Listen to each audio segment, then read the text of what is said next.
Welcome to day 7 of the Japan Saga.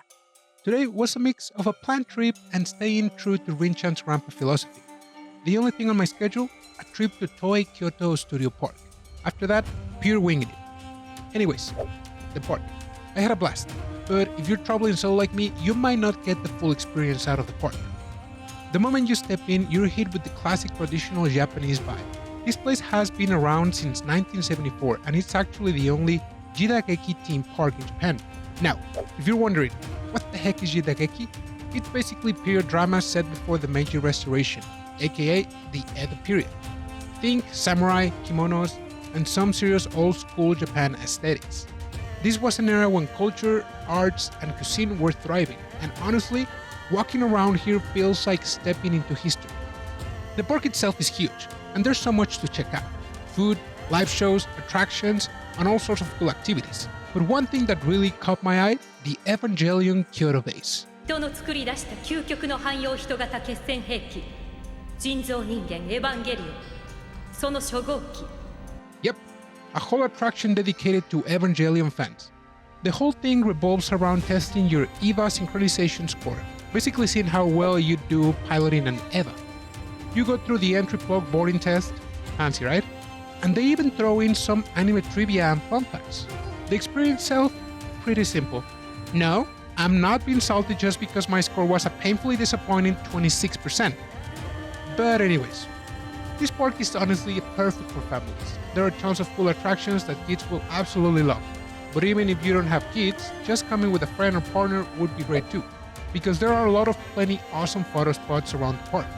And remember when I said this is an Edo theme park? Well, for a little extra yen, you can even rent period costumes and walk around feeling like you've traveled back in time. Of course, I couldn't miss out on this, so I dressed up as Sakamoto Ryoma, a legendary low-ranking samurai who pushed for democracy during the late Tokugawa shogunate. Now, here's the only moment in my entire Japan trip when I genuinely regretted traveling solo. See, the downside of renting this awesome traditional costume is that they make you stash most of your stuff in a locker, including, sadly, my camera and gear.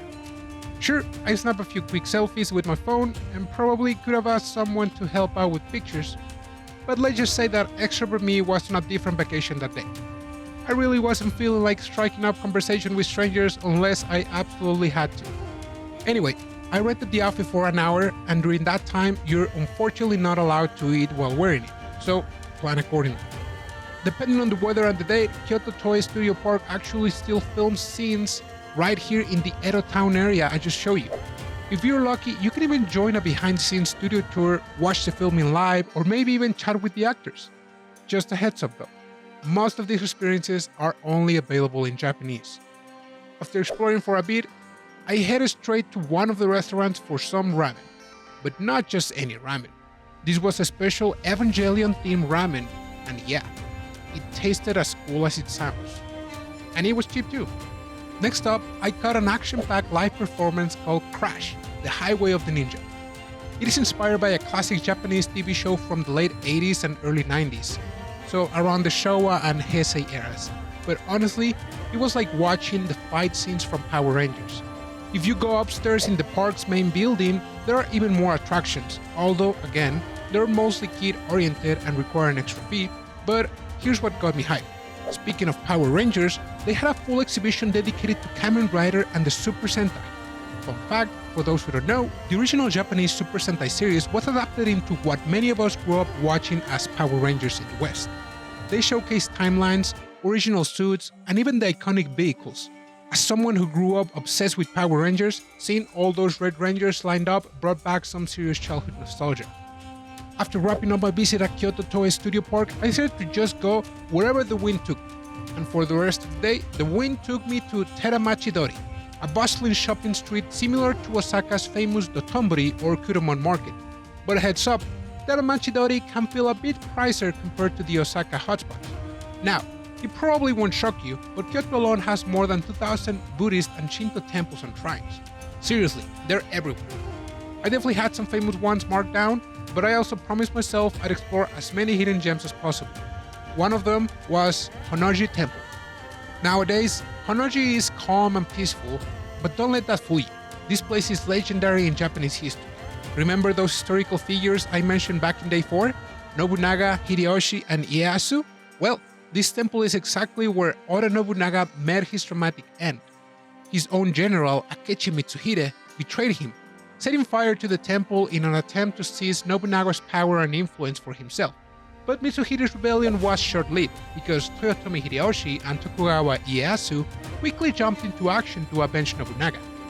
At Honno-ji Temple, you'll find not only Nobunaga's mausoleum, but also the place where his legendary sword is kept. And if you're into swords, this temple houses the Nihonto Museum, a museum completely dedicated to Japanese swords. Here, they showcase the different techniques and methods used throughout history to create these incredible blades.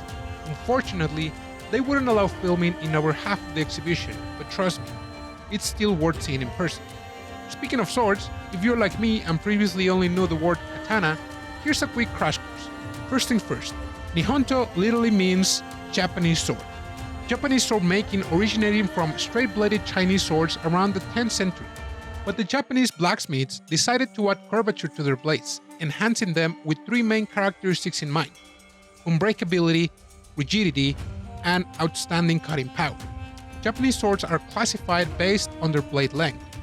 If it's about 24 inches or longer, it's a katana or taichi. Between 12 to 24 inches, that's a wakizashi. Anything shorter than 12 inches, that's a tanto.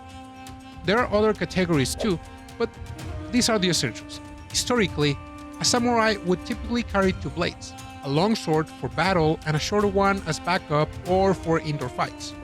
My next stop brought me to Seigan-ji Temple, the grand head temple of the Seisan Fukakusa branch of the Pure Land Buddhist sect. Their main figure here is Amida Nyorai, also known as Amida Batsu. He's essentially the central Buddha in East Asian Buddhism, celebrated for his incredibly long life, deep compassion, and his understanding of people's individualities. In simple terms, he's probably the closest thing Buddhism has to a deity who actively helps people to reach the Pure Land, or Nirvana, guiding them to become Buddhas themselves. Oh, and here's a fun fact. Seigan-ji Temple is also said to be the birthplace of Rakugo, Japan's famous comedic storytelling art. Even today, many performers and artists visit this temple to pray for success in their careers. To wrap up my day, I visited the Ninja and Samurai Museum. Unfortunately, filming wasn't allowed, but I did manage to snap a few quick pictures. Those were allowed. Honestly, if you ever get the chance, I highly recommend checking this place out yourself. The guided tour cost me about $22 and lasted around 25 to 30 minutes. Afterward, there are some cool interactive activities like throwing shuriken, ninja stars, or trying on samurai-style armor. Okay, full disclosure, the activities are pretty much geared towards families and kids. Not a solo 30-year-old traveler like me, but I had fun anyway. Totally worth it. And since video was a no-go, I'll share some of the coolest highlights I remember from the tour, plus a bit extra info I dug up afterward. Our guide shares some fascinating insights about Japan's feudal social structure, which stayed pretty much the same for nearly 700 years. At the very top was the emperor, who was mostly a symbolic figurehead. People believe he was a descendant of the gods, but in reality, the actual power was in the hands of the shogun, the military ruler. Just below the shogun were the daimyos, who were kind of like governors. These guys employ samurais, elite warriors, considered noblemen, to protect their territories. Now, if a daimyo died or lost power, his samurai often end up becoming ronin, essentially samurai without masters. Many ronin ended up as bandits, and interestingly, are believed to be early ancestors of today's yakuza. Below the ronin, things went like this. Farmers and fishermen came next, followed by craftsmen, and finally, at the bottom, merchants. Yep, merchants were surprisingly the lowest despite often being wealthier than others, because feudal Japan valued production over profit. You're probably wondering, hold up, wasn't this an ancient samurai museum? Where exactly did ninja fit into all of this? Were ninja even real? Yep, they were totally real, but sadly not in a Naruto way or any of the other animes that you've probably seen.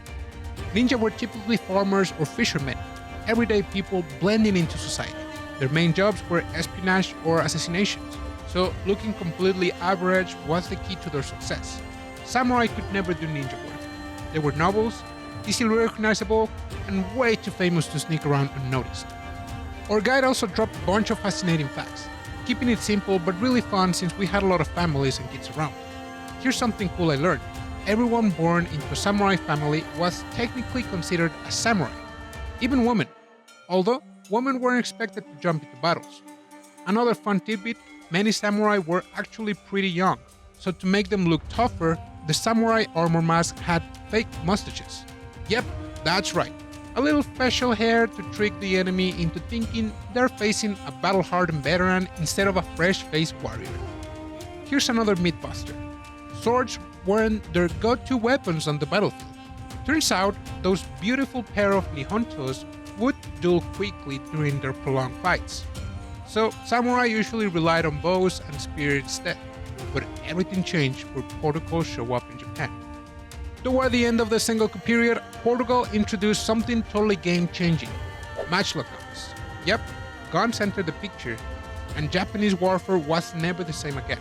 Remember the Sengoku period? It was basically Japan's era of non-stop war. And these new weapons changed everything. One of the biggest turning points was the Battle of Sekigahara, a brutal showdown that I mentioned back in day 4. It lasted only 6 hours but resulted in over 30,000 casualties. Thanks to firearms, battles got deadlier and faster, forever shaping Japanese history. The tour wrapped up with even more cool samurai facts, covering their hairstyles, clothing, and special privileges they enjoy in society. But I'll save those juicy details for another video when we go to Tokyo.